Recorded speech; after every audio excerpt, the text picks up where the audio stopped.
Welcome to the Jones Zone, a podcast by Darryl and JJ Jones.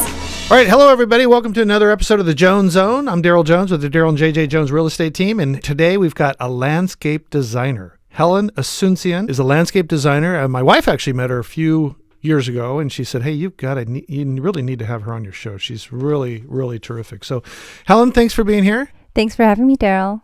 Oh, you're welcome. So, what is a landscape designer? A landscape designer is someone who comes in and helps you turn your outdoor space into a space that you and your family can actually enjoy.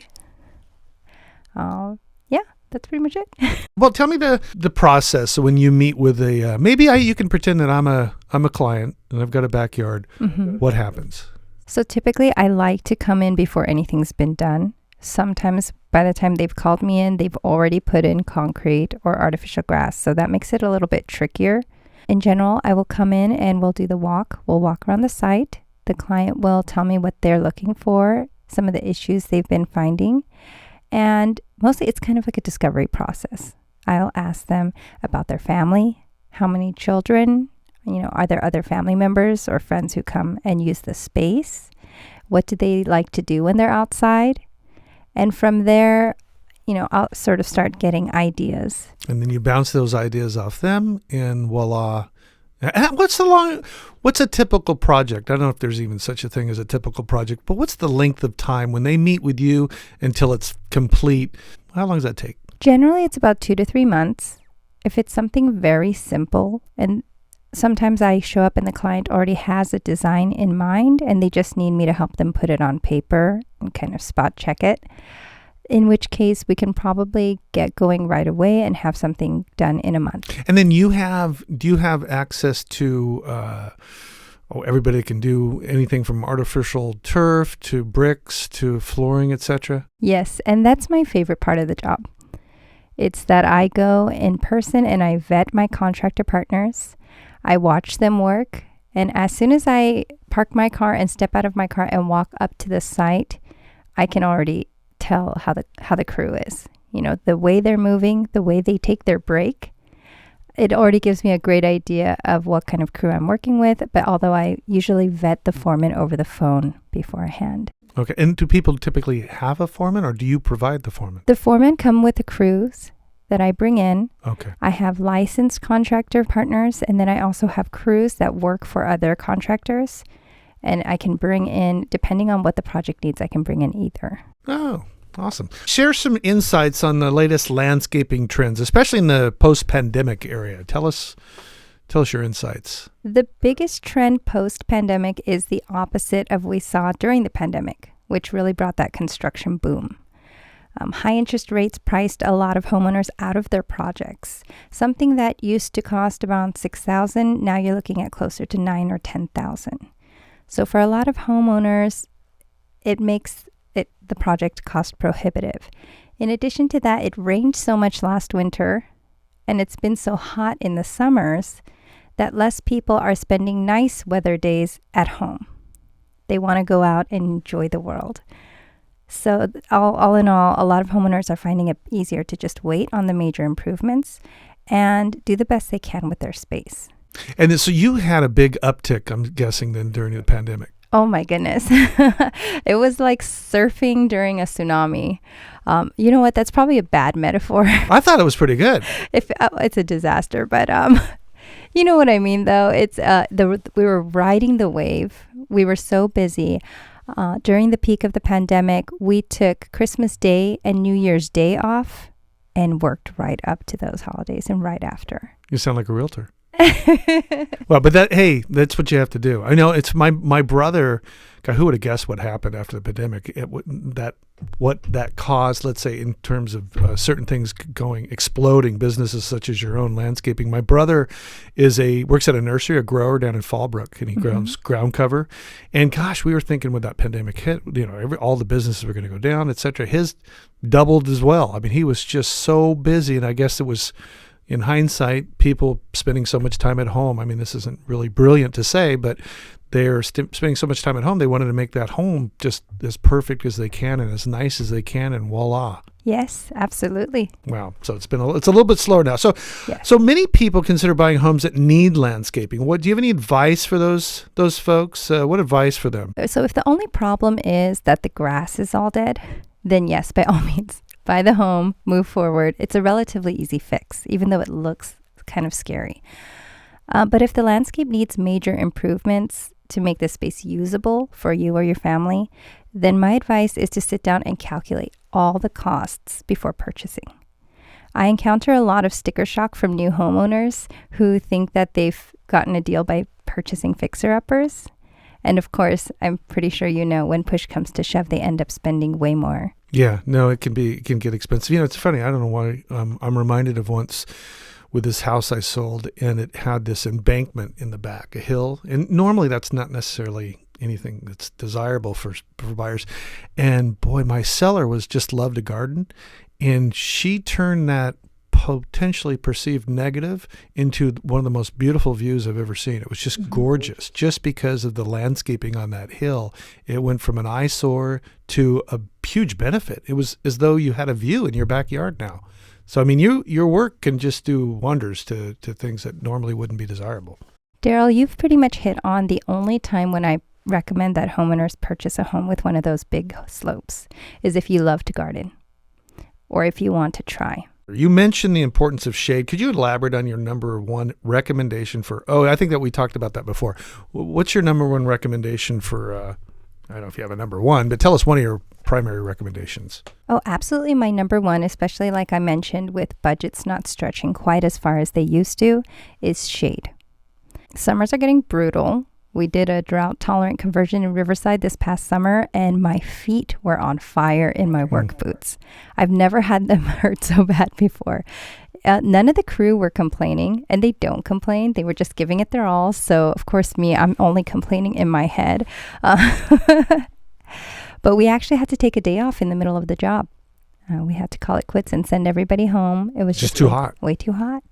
Yeah. And strangely enough, it rained at the end of that week. Was that a desert landscape that you were doing there? Yes, we did a drought-tolerant conversion. Those are also really popular right now. Yeah, I've noticed that. They are really cool looking. I actually saw a house once that this guy had his entire house monitored by the computer and the plants. I mean, he was really organized. He had his plants. He had something that measured the dew in the air, I think, in terms of knowing exactly how to water each plant and drip system, etc. And boy, that was just really extravagant. He's on a computer. I'm sure that's probably not normal, but it sounds as though you might be a little familiar with that. It sounds like he got so excited about all the money he saved doing the drought-tolerant conversion and spent a little on electronic goodies.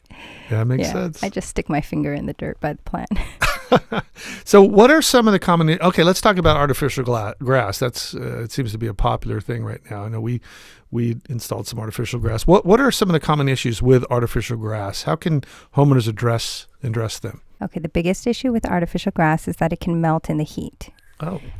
This happens especially in those new build developments where you have rows and rows of homes and windows and they all bounce heat and light off each other.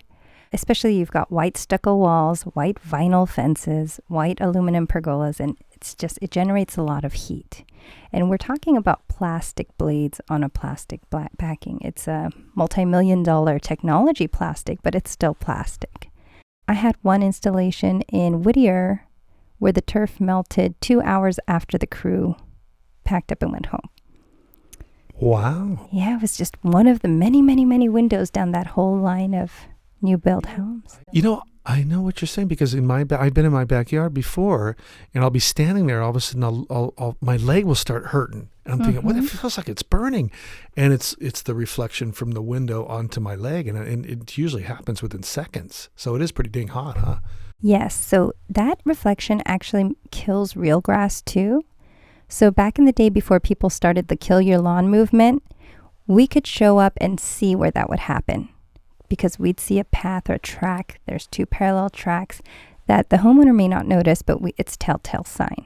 So we could warn the homeowner, hey, you're going to need to get some protective screens or some film protector over the window. Oh, yeah. What is the solution? So there's some screens that you can have put on your windows? It depends on the window. for some of the double pane windows, the film will intensify the effect.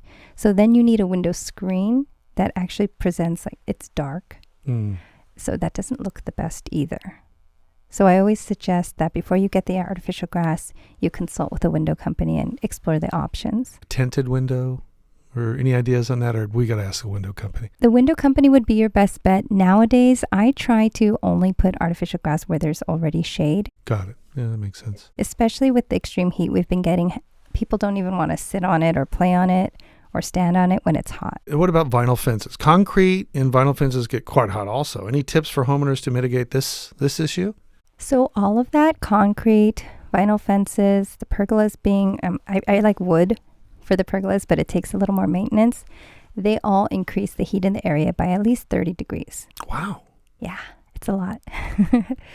I like to say that even if I'm driving down the street of a neighborhood, if more than 4 houses have artificial grass on their front yard, I feel like that street is hotter.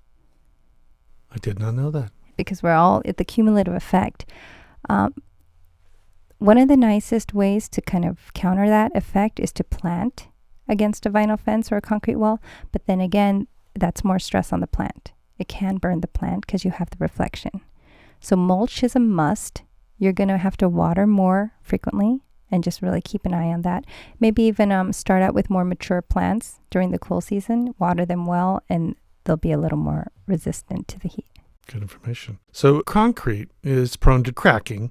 Any steps you can take to minimize any sort of cracking or longevity of having concrete in your yard? So no legitimate concrete contractor is going to warranty you against cracking, especially if there are fault lines around your home or if your home is on a slope. So when you get concrete, there should be a recommended PSI, and your contractor should tell you if they're going to use wire mesh or metal rebar to help stabilize the movement. And that's where I really rely on my concrete contractors. And you can basically, I know I had a plumber on once and he was talking about copper piping. And I said, copper piping seems to be failing for a lot of people these days. And I said, well, I thought copper plumbing was the gold standard. What's going on? He goes, well, there's a couple of different sizes. Really, it was the thickness of the copper piping. So my point being is it's the same as the cement in terms of if you have the what's it called? The wire mesh or the rebar. Mm-hmm. The rebar being the most, it's just bionic, right? It's super strong. So the rebar is better for thicker concrete installations. So it depends on whether you're going 3 inches, 5 inches, 12 inches thick. And then also it depends on the grade of the surface. If there's a slope or if it's perfectly flat, where the concrete is going and what it's going to be used for. Yeah, that makes sense. So, now pavers, of course, that would kind of eliminate. I've seen a lot of my clients have pavers. Not only does it look fantastic oftentimes, that it kind of eliminates your issue with cracks, obviously. No? Or pavers can still crack, but they're more easily replaced. Oh, yeah. Yes. So pavers are a great choice. I love pavers. Most of them are made nowadays from concrete. So you will still have that same issue of sun reflection and heat generation, but the shapes are broken up into smaller ones and there's polymeric sand in between. So I feel that does bring down the heat factor. And it gives you some flexibility though in movement. Selling houses, there's oftentimes cracks. In fact, there's almost impossible to find a house that doesn't have a crack, some sort of crack in the cement. But pavers would have far fewer cracks, I'm guessing, than let's say a flat cement patio. It's definitely going to bother you less, even if they do crack, versus concrete. And I have definitely come to homes where the homeowner, it's usually the wife, of course. It's like, we just had this concrete installed and there's already cracks. And she can show me every single one. Yeah, I bet it pops out like a sore thumb, especially when you get a brand new one. So are pavers kind of the preferred option nowadays as far as style goes? It depends on the budget and then also on the look. For that really ultra modern look, nothing beats smooth concrete. And then concrete also comes with some decorative finishes that can make cracks show up a little bit less. Like what? I've seen stamped concrete or... Stamped concrete. My favorite is the brushed aggregate finish. And it just kind of, they acid wash the concrete and then come out and finish it again. So it has that like pebbly look. Oh, yeah. Yeah, I really love that. It's very artsy looking. Oh, nice. So for those who can afford it, how does using tile in landscaping add elegance and cooling to the outdoor spaces? I love tile. It's amazing. It's cool. It's sleek. It's modern, but also classic. It's natural stone. It's natural stone, and that's why it's cooling. It's almost decadent, and it's the real thing. You know, you're using real materials, natural materials. Everything else is really just a cheap substitute for the tile. I like to say, like anything else that's expensive and sexy, tile can be a little dangerous. And that's because it is slippery, a little more slippery than other surfaces. So you really want to make sure you look at that friction coefficient for each brand or model of tile you look at, and then also use an anti-slip treatment. I know we talked a little bit before about these slopes and challenging terrain. What should they keep in mind regarding cost and challenges making these areas usable, these slopes? I have been called on so many design consults where I show up and the homeowner waves their hand at like a 7-foot wide planter. You can sit in their living room and reach your hand out the window and practically touch the planter wall, right? And it goes up from like 2-4 feet high all the way up 10 feet, 12 feet. If you don't like to garden, I think don't buy a house with a huge slope. Really? And there's nothing, I mean, I know, gosh, I can't believe I'm saying this word, but I'm reminded of my elementary school. They had ice plant all over this slope. There's not really make it look its best, you got to be a gardener. So when you have that slope, any water you do from the top is going to flow right down. So you're going to have to do the irrigation back and forth, which isn't cheap. If anything clogs or stops working, you have to call a gardener. Most people who don't like gardening don't appreciate doing the maintenance either. Right. So it can be a pain. I think homeowners or home buyers, they don't buy the homes with the slope expecting to keep the slope. Because when they call me in, they say, I want to get rid of all this dirt and I want to move the wall right up next to my neighbor's wall. And it sounds easy, but dirt is really heavy and it costs a lot to dump it. So that alone is a bigger cost than people expect. They think of it as just dirt. But then also once you take that dirt out, you've got the wall, you need engineering permits. You build a new retaining wall that's 10 feet high. That's not cheap. Do you know the price of retaining walls at all? So for the average, like in Yorba Linda, I see a lot of homes like this. You're looking at about 80 to 100,000 to do what the client wants, which is, you know, reduce that planter, build a new retaining wall, and then be able to drive right into their backyard. That's kind of what they were thinking they could do when they purchased the home. Another thing that clients forget or don't realize is that once you've exposed this extra space by taking all the dirt out and now you can drive right into your backyard, you have to put something there. So that's going to be concrete or pavers, but you can't just add this random 6-foot wide strip in your backyard.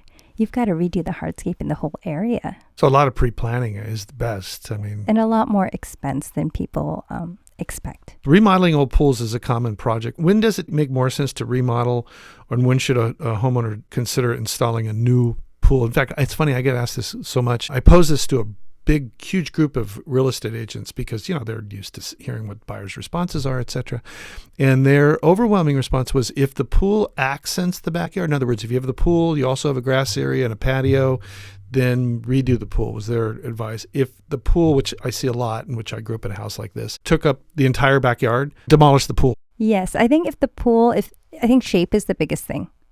If it looks nice, or even some outdated pool shapes, you can pass them off as cute or different or classic, then you can save yourself so much money by just doing a remodel.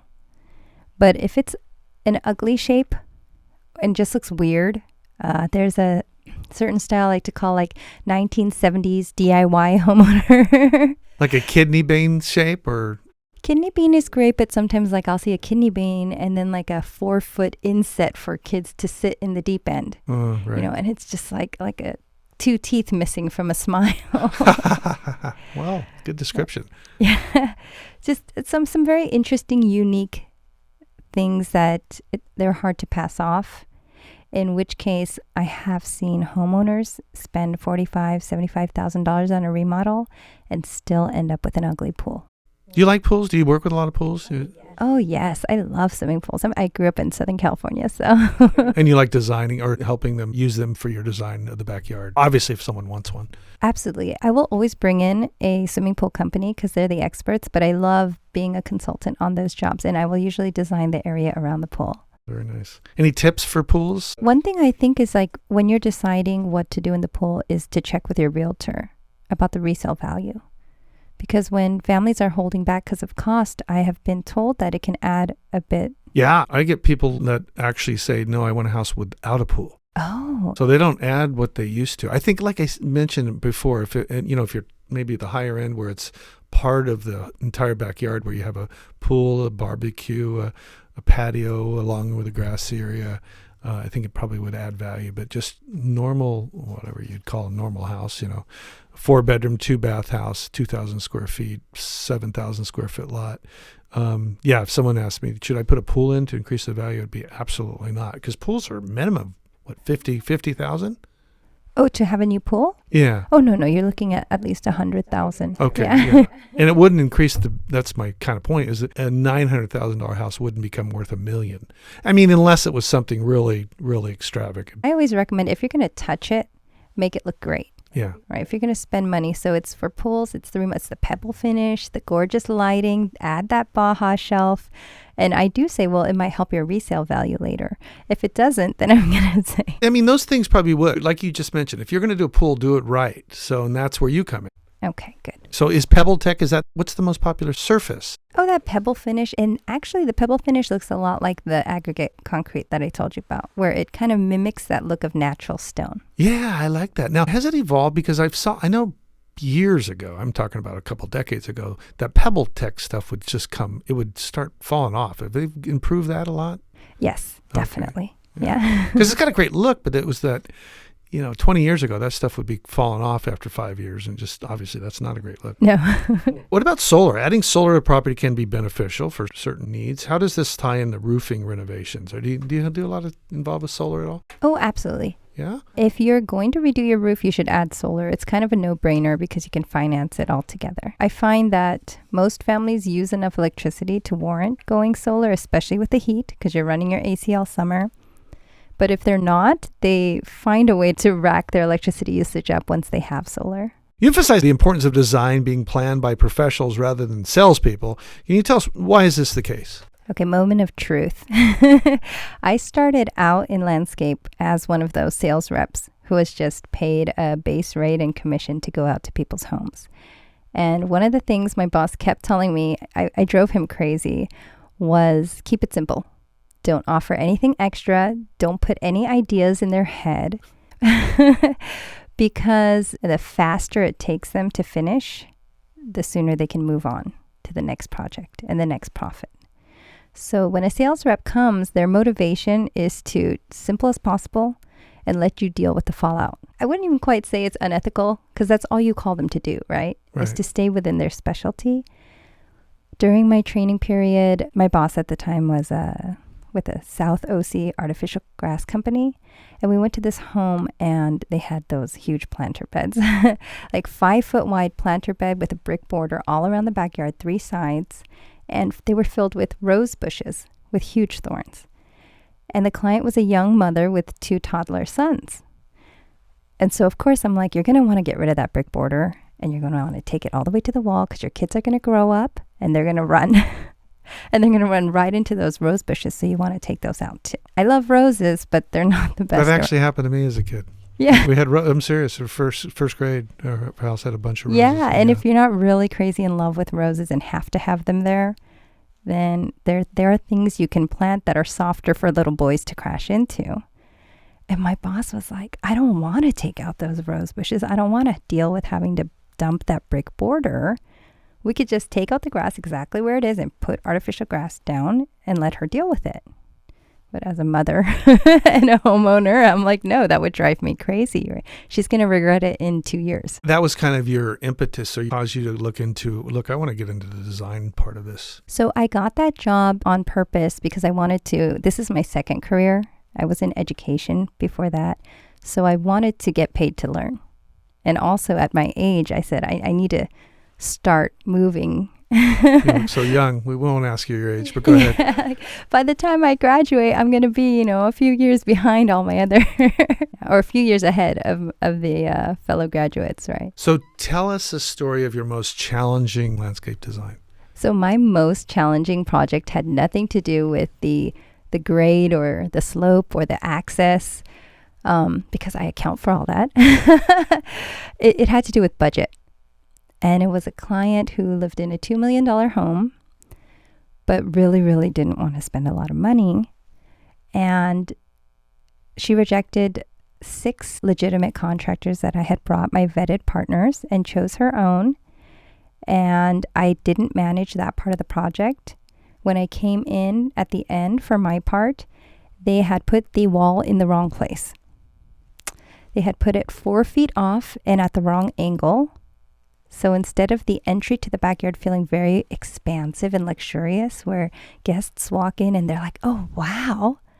It was, you walked in and you felt like you were being herded along this increasingly narrow side entry. Wow. It was, I didn't even bring it up to the client. What's the point? When I showed up, they were already putting the stucco on it. So basically the message was, listen to what I tell you. Or, use your contractors too. Yes, absolutely. I think after a certain age, I'm sorry to keep mentioning age, but after experience, we learn that when you chase the cheapest option, it rarely ends up well. And it ends up costing you more money oftentimes. Yes. Speaking of price, what's the lowest someone's going to need to spend? I'm sure people are thinking, boy, I would like to hire a landscape designer, but I don't know if I have the money. If your yard is under 500 square feet, then you can do like a drought tolerant conversion for around $5,000. Oh, okay. Mm-hmm. And that's assuming your irrigation system works or doesn't need replacement. If your yard is closer to 1,000 square feet, then you're going to want to spend at least $8,000 to $10,000. If you use a lot of decorative rock, that can cost a little more. I really recommend mulch because rock also increases the heat. Yeah. We've had irrigation hose melt under layers of rock in hot weather. Also, the rocks will heat up the water in the irrigation pipes, so the plants are getting hot water. I'm guessing that's not good for plants. Which isn't good for them either, yeah. Well, part of your job is determining based on the sun and everything on which plants go where. I guess that's kind of obvious, but correct? Yes, absolutely. So for some of my clients who are on a budget, and also if I'm not sure about the heat, especially with the white vinyl fences, I will recommend that they do the hardscape or the other installations first and wait to plant. Because you can plant now and then have everything die in the summer or even in the winter. Because in the winter you can have like glare in different places. Give it a little time. And then also I like to recommend that my clients take dates. Like 99.9% of my clients are married couples.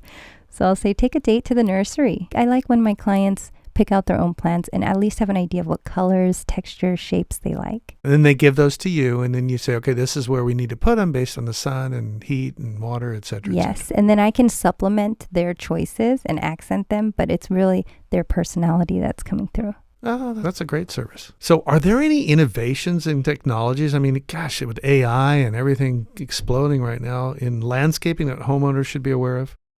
Technology, it's pretty simple. The timers, and now they have Wi-Fi timers. That's about as cool as it gets. So how's that work? So you can control it with your phone. Oh. I think it's really just like a gadget. It's fun. Like I mentioned, that gentleman that I met that had his yard all tricked out already on computer and measuring the dew and everything. Have you ever done anything like that? That seemed pretty extravagant.